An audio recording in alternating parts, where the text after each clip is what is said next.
Vendredi 17 juin.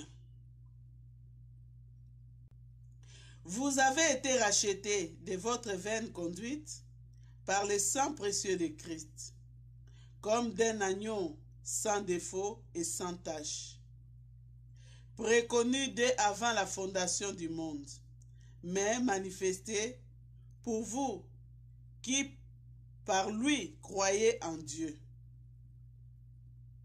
1 Pierre 1, versets 18 à 21.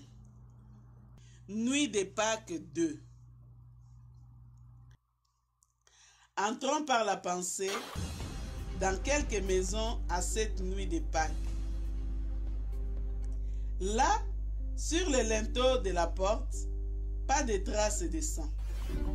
La vie continue à son rythme. On cache sa frayeur sous des rires et mon cœur.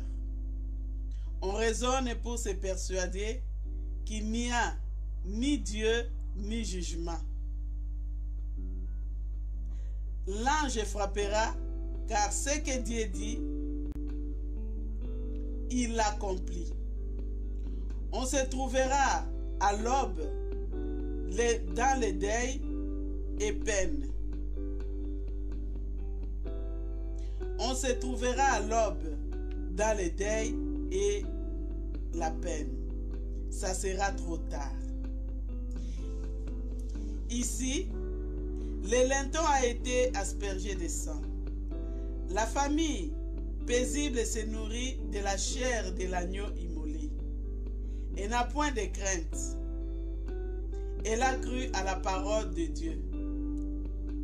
Chacun éprouve à la fois la joie d'être à l'abri du jugement, la reconnaissance envers Dieu qui a donné un moyen si simple de salut et un sentiment d'amertume en pensant à cet agneau innocent mort pour des coupables.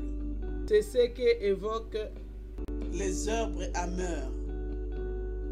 Exode 12, verset 8. On pourrait dans cette maison chanter: enfants d'une race coupable, nous avons trouvé dans ta croix parfaite paix, grâce ineffable, force et bonheur tout à la fois. Nous entrons dans une autre demeure. Le sang est sur l'encadrement de la porte. La maison est donc à l'abri du jugement. Pourtant, les visages sont tristes, le cœur envahi par des doutes.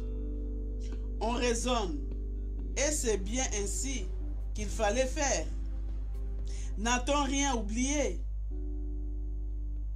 Sera suffisant? On ne jouit pas de la paix. On est sauvé, mais on se tourmente au lieu de s'emparer des promesses divines. Oh, que Dieu donne la paix à tout croyant ainsi angoissé. Il voit le sang, et ce sang lui suffit. Ce sacrifice a répondu aussi parfaitement aux exigences divines qu'à notre condition de pécheurs.